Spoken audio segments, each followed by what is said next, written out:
We are going to listen now some inspirational ideas about agriculture and the environment from various ongoing European projects and other cases with European projection. For it, we have José Anta from University of A Coruña. You are the first in do your intervention. So we will listen about CO-UDlabs, building collaborative urban drainage research lab communities. To explain more about it, we have with us, as I was saying, José Anta, senior lecturer from University of A Coruña. So Mr. Anta, please, whenever you want. Thank you. Thanks. I think that I am sharing my screen right now. Yes, we can see it. Thank you. Okay, so I will start with the presentation of our project. I am José Anta from the Civil Engineering School at the University of A Coruña, and I am the coordinator of this CO-UDlabs project. CO-UDlabs is an infrared research infrastructure project, which is a slightly different funding framework than other research and innovation actions of Horizon 2020 or Horizon Europe.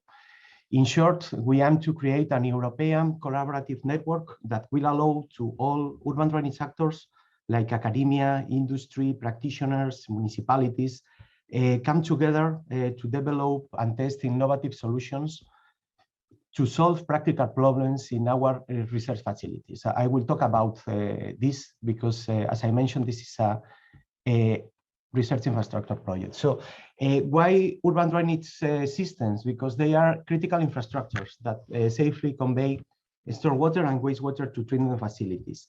Historically, the main aim of urban drainage system is related with public health. Maybe this problem is solved in most of the developed countries, but we have a lot of work to do in developing countries.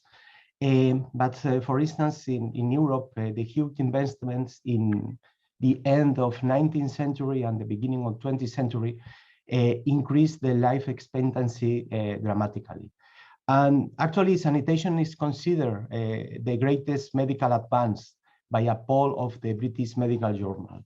Nowadays, we have to deal also with other adverse impacts like flooding or like the pollution impacts that occur in wet weather conditions. This means when we have rains. And we have some challenges in our system related with this extreme weather, with the climate change of the climate crisis, the floodings, and also our ongoing urbanization of the cities, the increase of pollution loads that don't allow to fulfill the good ecological status stated in the Water Framework Directive, for instance. But also we have, at least in Europe, an aging infrastructure. Materials are deteriorating and increasingly failing. So we need huge investment to solve all these challenges, the aging of infrastructures, climate change, pollution. And in CO-UDlabs, we want to look not just to the challenges, we want to look to the opportunities. And now in the sector, we have some opportunities like water digitalization due to this IoT army of new sensors. We can produce more and more data in our system to look for the assets. And then we have also new sources of data, like imaging techniques. Here you can see an example of our lab. We are using imaging techniques to monitor water depths, shallow water velocities, and also to develop detailed elevation models of our physical models. And we need to transfer these technologies and these innovations into the field. So the main aim of CO-UDlabs is to strengthen a collaborative network on urban drainage innovation. This network will be built with operator, enterprises, academia, and all of us have to come together to share ideas, problems, and solutions. And this can be done in our by the access to our research infrastructures. We have 17 facilities in our consortium. And then we will also deal with the harmonization of protocols and testing new ideas through joint research activities. I will talk about this later. So the consortium is formed by 9 universities, and institutes around Europe, which will share these 17 facilities.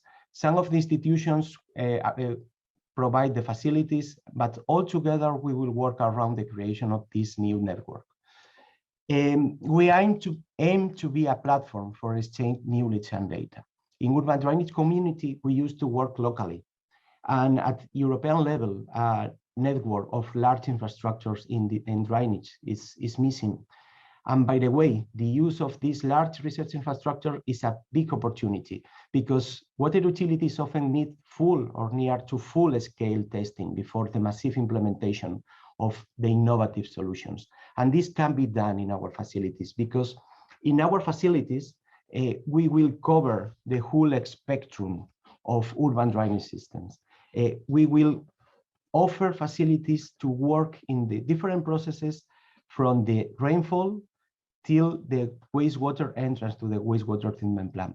So we'll cover urban flooding, runoff pollution, in-sewer processes, sustainable urban drainage techniques, among other kind of solutions. I would like to show you briefly the structure of the project, because as I mentioned, we are an infra project, and in this kind of project, we have three main pillars. The first one is the networking. We have these networking activities. We are an infra starting community that may receive further funding in the future if we are able to create, expand, and consolidate a network around the research infrastructures. Then we have the joint research activities, in which we will enlarge the quality and quantity of the services offered by this network at European level.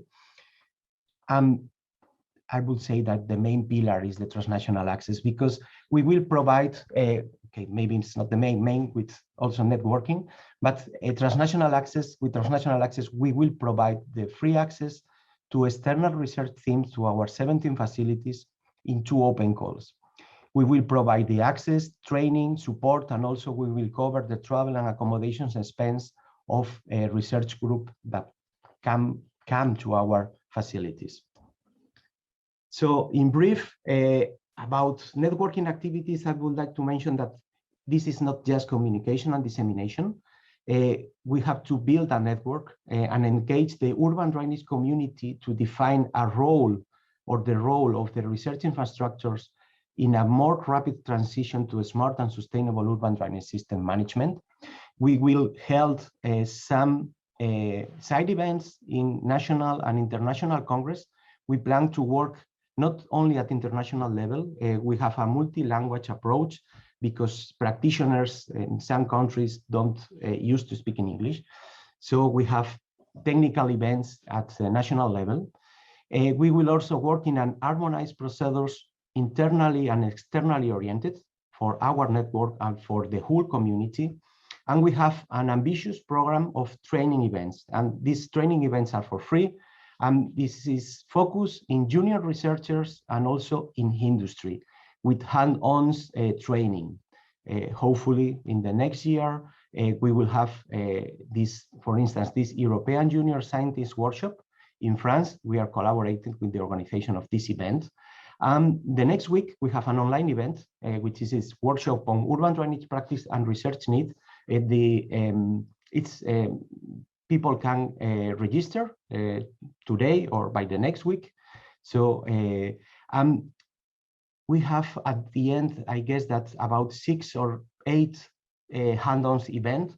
You have more information at our website, and we will also release a webinar program of 6 to 8 webinars and a YouTube channel. And this will be by the beginning of 2022. So if you want more information about the network and also about this training event, please visit our website. Then we have the joint research activities. We have 3 main work packages. The first one is related with the smart sensing and monitoring. Here we will test some promising technologies and sensors for water quality and water quality measurements. And we will also release an open toolbox for sensor data validation and calibration. That's we will test internally first, and then we will release to all the community.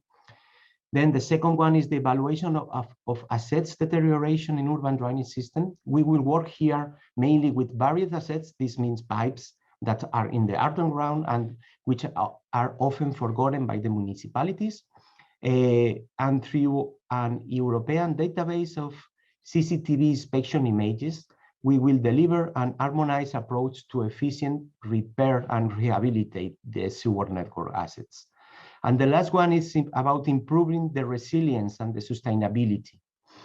In short, we will perform some coordinated tests in our facilities to improve the evaluation of resilience, the flooding processes, the pollution issues, and also the emerging sustainable urban drainage solutions using some common procedures that hopefully can be adopted later on by the community. And as I mentioned, maybe the most specific part of this project is the transnational access. The central idea behind this transnational access is offering our facilities to external users, especially to companies and partners that are not in our direct network. We have two calls. The first will be open soon, this Sunday, actually. And the TA program, I would like to say that is above all innovation. We aim those practitioners and industry to put research results into practice with the help of academia. And as I mentioned, we will cover travel expenses, accommodation of the users, as well as the cost related with the development of the experiments. I am finishing my presentation with this example of innovation. This is some kind of multi-sectoral approach that we are looking for. This is an example of the application of monitoring techniques, imaging techniques, computer vision, and deep learning to monitor fog layers in a pumping station. To organize the events or the access, we have some help. We will provide some help. Like this, okay, we have some webinars and we will develop a hackathon by the end of November. You have more information in the website, more information about the project in the website. And if you want to join our community, we have also a contact form. So thanks for your attention. And this is all. Thank you very much, Mr. Anta. In second place, we have SoildiverAgro project, which consists in soil biodiversity enhancement in European agroecosystem to promote their stability and resilience.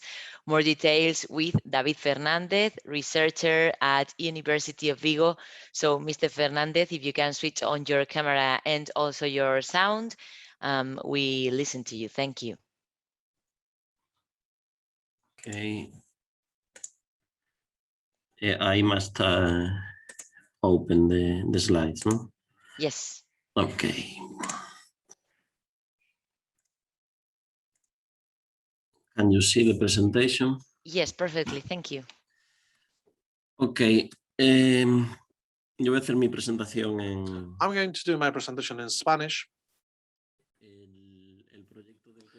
The project that I'm going to talk about focuses mainly on agriculture.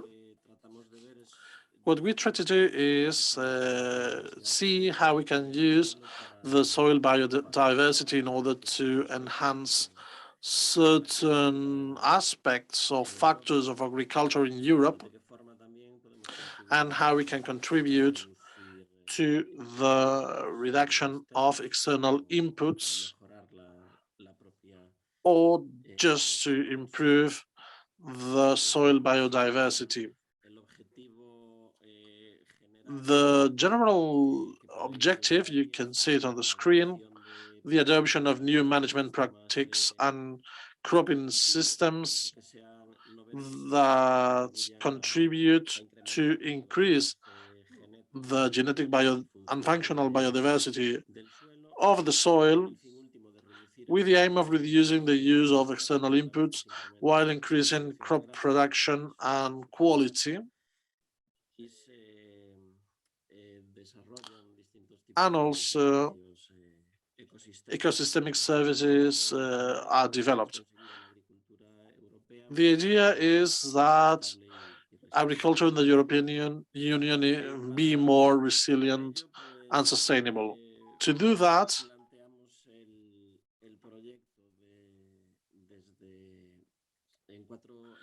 the project has 4 stages. First, getting to know what the needs of the end users are, in our case, farmers. What we want to do through this project is to develop some guidelines that contribute to enhance agriculture in Europe, and hopefully to provide enough information to the European Commission so that they can improve their agricultural policies. On the first stage,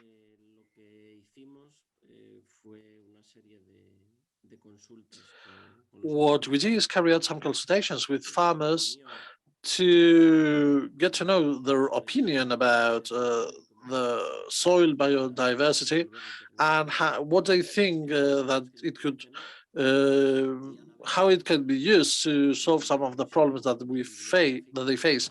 And also we did a literature review to see what are the techniques that could help to solve these problems that farmers talked about. Once this stage was over, we proposed some management practices, and now we are testing them on the field in some trials, up to 15 trials.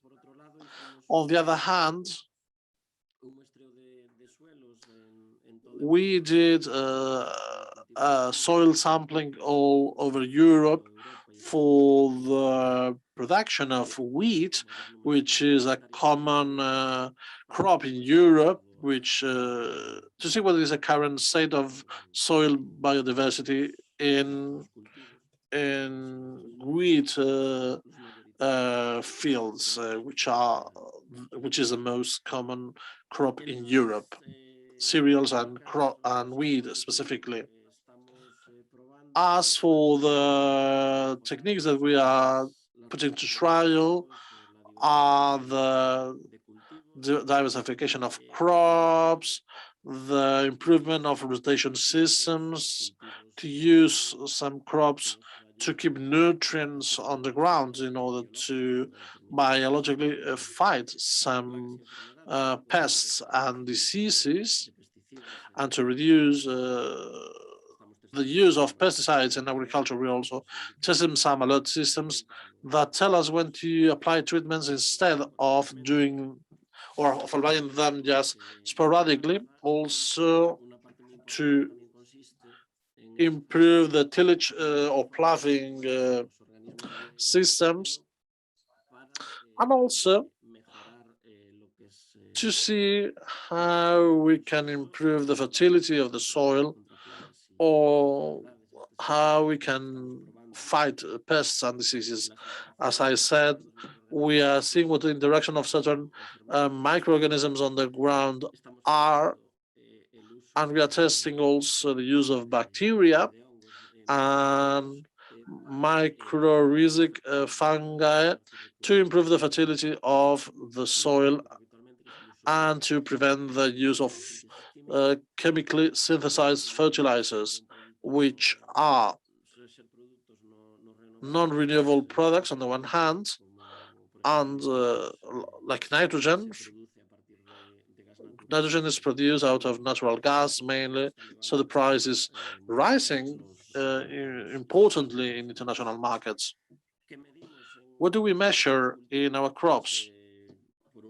On the one hand, we measure different kinds of, well, the biodiversity or in the ground in terms of microbia, or also some other, well, I don't remember how these animals are called, but certain ground animals. We also measure the health of plants and, of course, the performance of crops, the fertility, the reduction of pollution, and everything that has to do with greenhouse gases or carbon sequestration on the ground. These would be the ecosystemic services that we measure. When these studies are carried out, many times scientists just that's where we finish. But with this project, and with other projects, the European Commission wants us to go beyond just this. They want us to also assess if these practices that we are proposing are feasible from a social and economic perspective. In the third stage of the project, we will carry out an economic analysis on the feasibility of the proposals that we are doing in our case studies, as well as an assessment of the environmental impact, also a study on social impacts and a study of agricultural policies, so that if the techniques that we propose are feasible from a social and agricultural point of view, they can later be applied in current policies. Lastly,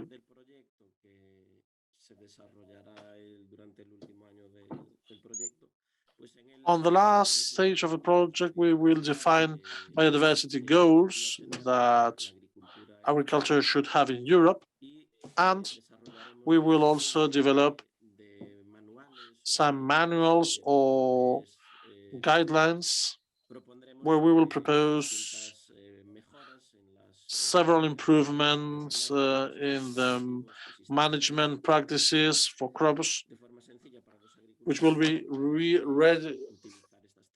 ready to use for farmers. Lastly, as a result of the analysis of current agricultural policies in Europe, if the projects develops well, and if it turns out well, we will also propose certain improvements in agricultural policies to foster the use of techniques that are appropriate. The consortium that was formed in order to carry out this project is quite multidisciplinary. Here we have organizations from different backgrounds. We have universities, research centers, SMEs,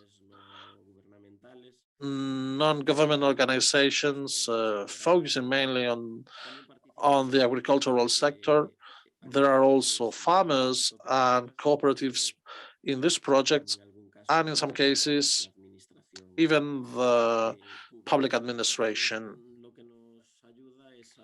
This helps us have a broad focus to show us how we can tackle problems, and also how we should communicate with farmers. If the project is successful, it will depend on the final adoption of these techniques that we propose by farmers.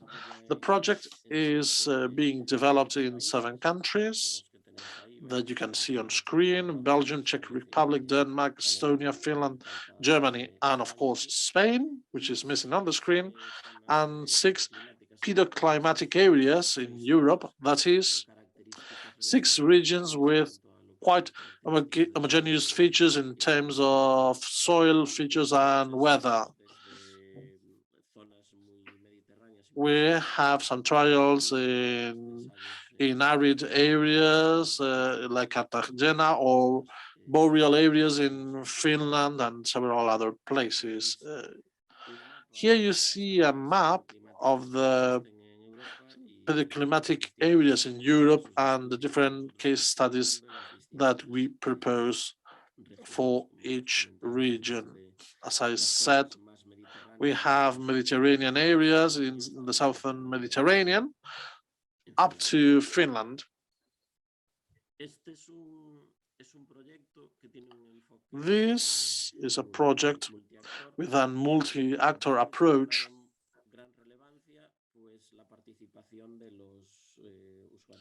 The participation of end users has been essential since the conception of the project. Some farmers already started participating in this project from the very beginning.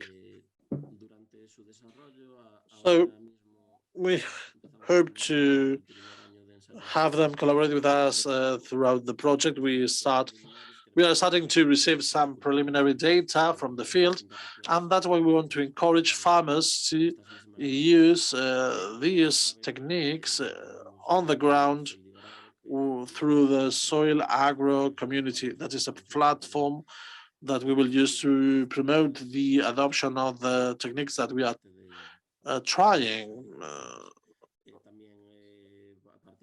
Also, there are some technical, commercial companies, etc. But the main focus is put on farmers and farmers associations, mainly. The project has been divided in 8 work packages, one of which is about the coordination of the project itself. Since there is a high level of partners, we need a good coordination. Of course, we also have an important work program focusing on communication and dissemination and exploitation of the project. And then we have the different stages here. There are 6 work packages. The first 3 focus mainly on studying the needs of farmers, what they think, etc., and also about the evaluation of biodiversity in different areas and the creation of possible new techniques to measure biodiversity. The second part would be work packages 5 and 6 to assess the agronomic possibilities of the techniques that we propose and their social and economic impact. And work package 7, which is the last one, that is where we will develop strategies for a better management of agricultural systems in Europe. As for the expected impacts, to expand the agroecological knowledge that we have on the links between soil biodiversity and agricultural production, to deliver best practices based on production systems that combine the support to biodiversity and the development of new tools and methods to measure its biodiversity, also to define the biodiversity benchmark levels that we should take into account, also to develop strategies and tools for managing the biodiversity in the soil, and also to reduce the dependence on external inputs, which is something quite important. We think that is going to be relevant in coming years, given the increase in the price of fertilizers. This is a brief summary of the SoildiverAgro project. Thank you for the invitation to FEUGA, to the Galicia Innovation Days.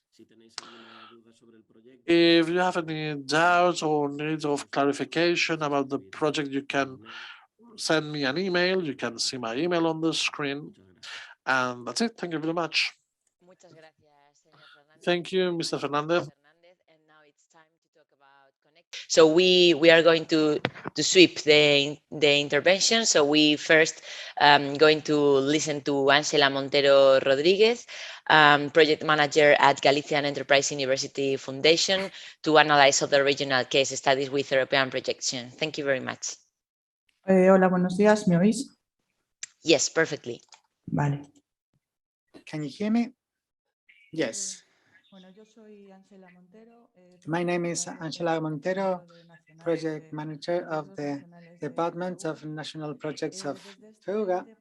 From this department, we pay a comprehensive service in the management of research and development and innovation projects, both individual and in consortium. We support them from the beginning, from end to end, definition of the project, looking for collaborators, creation of the consortium, and the preparation of proposal for calls, and if the project is approved, all the support and follow-up in the execution and technical and administrative justification beside the management of possible tax deductions for projects, research and development and innovation. We have participated in 14 projects of operational groups. If you don't know what an operational group is, these are groupings of actors of different profiles, such as agricultures,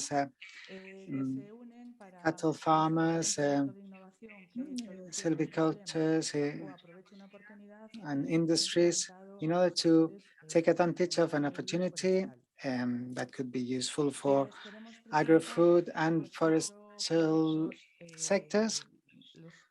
We would like to present the 4 Supra regional groups that we're starting to execute. They have been approved in the last call.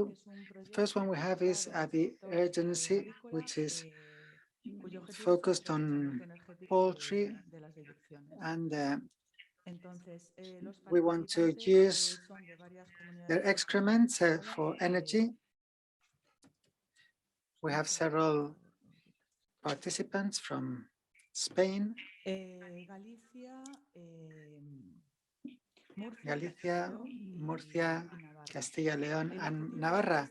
The goal of this project is using the waste generated in poultry activities in a more efficient way. That is one of the problems we have, which are the polynace and pavinace waste.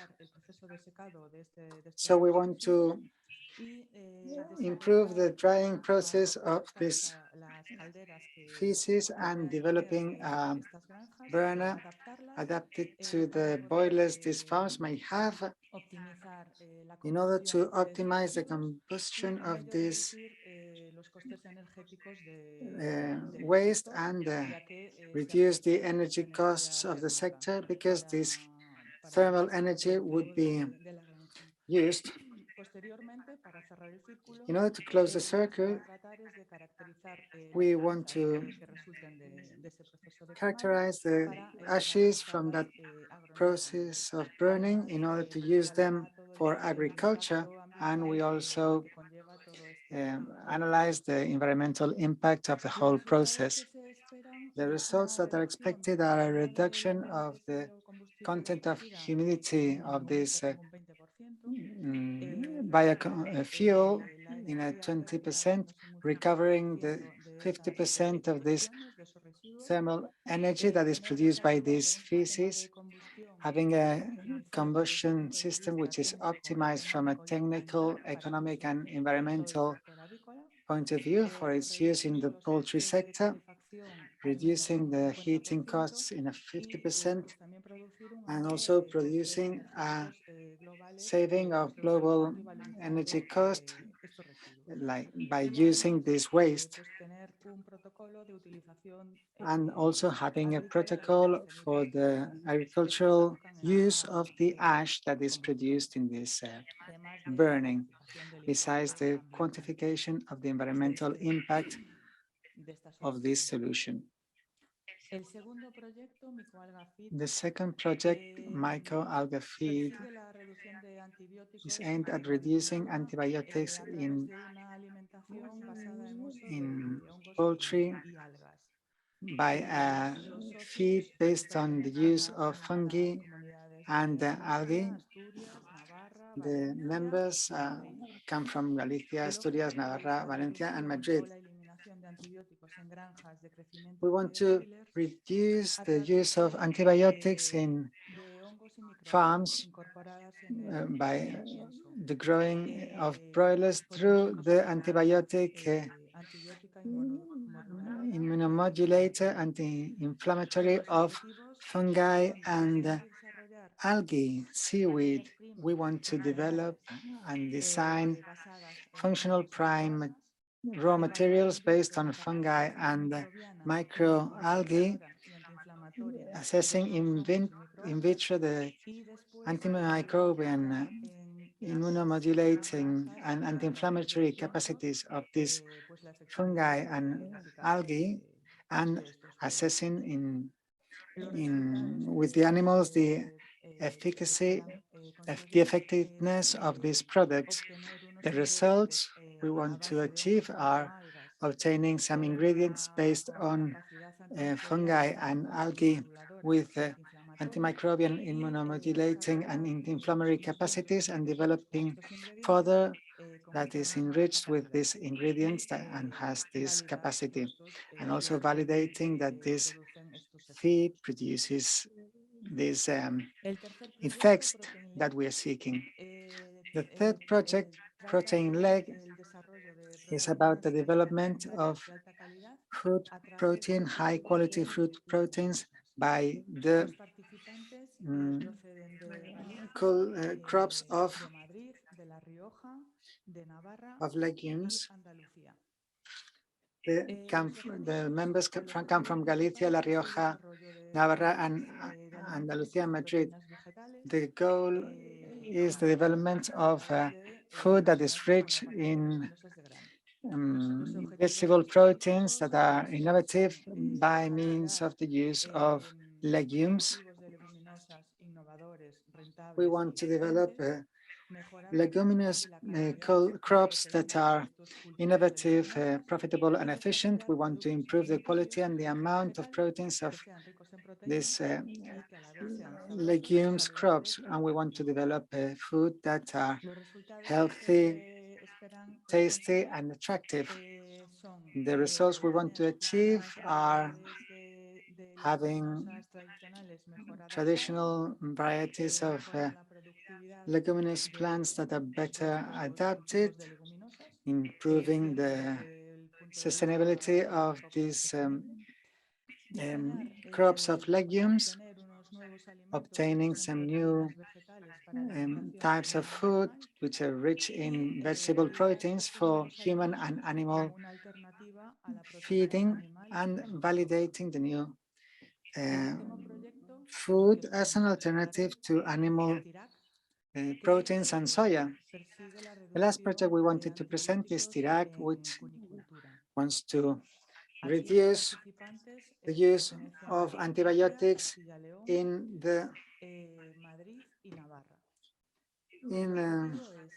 rabbit breeding. The members come from Galicia, Castilla León, Madrid, and Navarra. The main goal is to reduce the consumption of antibiotics to treat digestive problems of rabbits, ensuring the health and profitability for the rabbit farmer. The specific goals are assessing the real problems of the farms and the sanitary priorities of the sector. We want to reduce the use of antibiotics by incorporating algae and extracts from algae to the feed.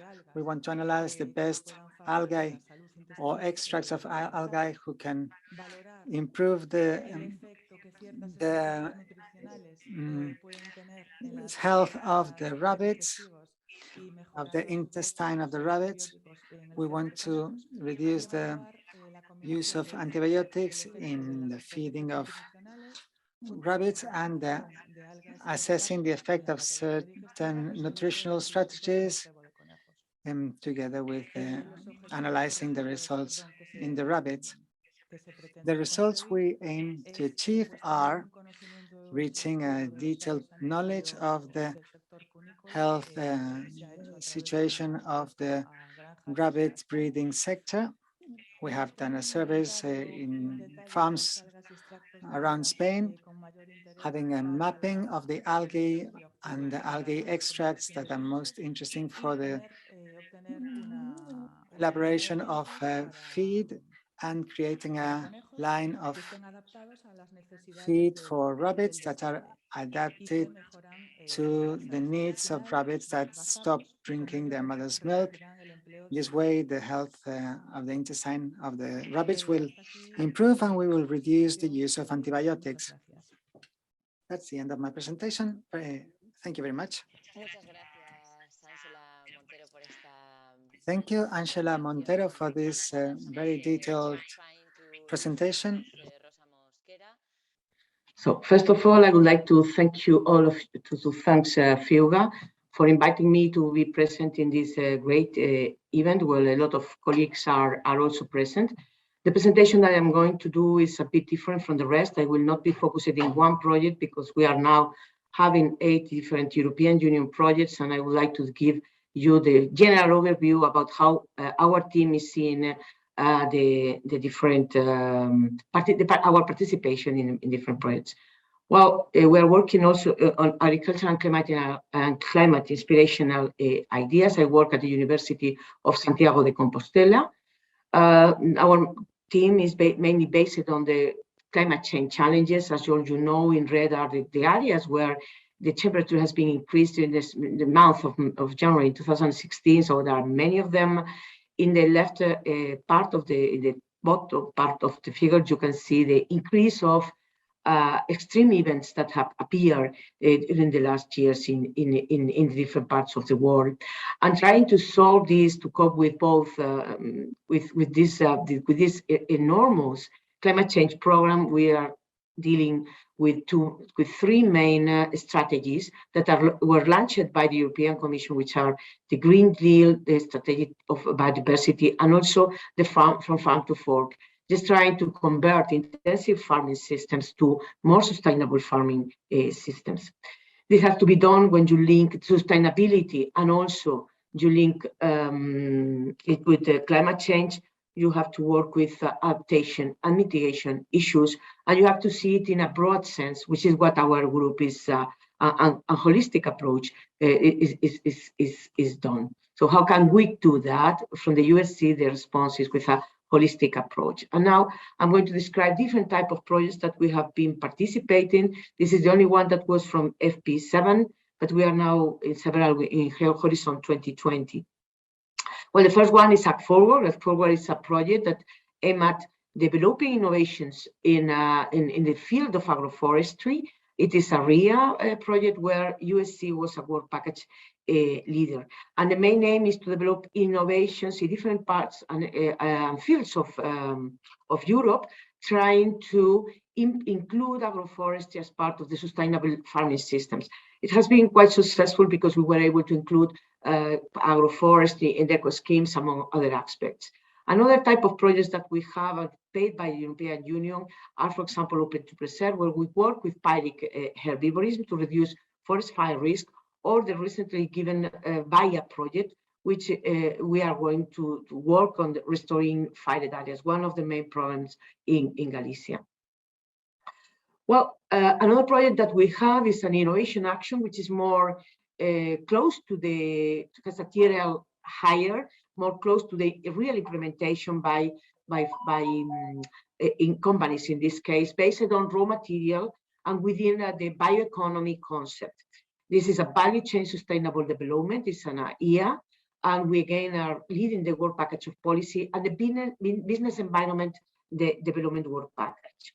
The project is called Grow Grass, and the main objectives are to search for alternative use of grass, like biogas, biochar, paper, nutrients, animal feeding, to develop business models that are geographically adapted, based and analyzing from the raw material or the feedstock material availability towards the real willingness of consumers to use this bioeconomy developed products.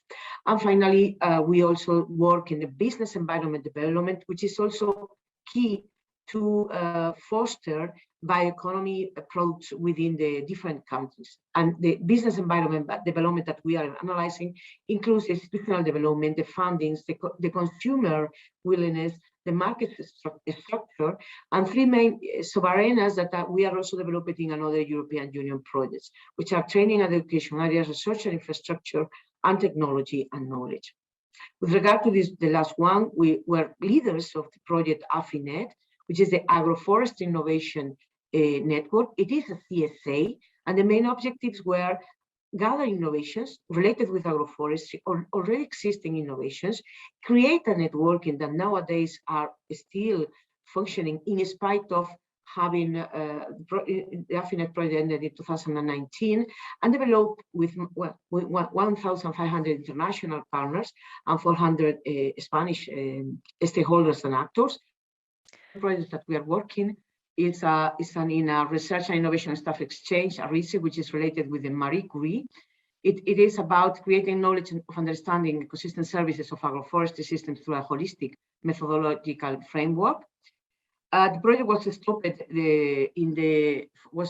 by the COVID-19, and the main objective is to develop agroforestry staff careers in the international. Enhance the international networks with the Global Research Alliance and the Global Alliance for Climate Smart Agriculture linked to the FAO, and from a policy point of view, develop an ecosystem service evaluation.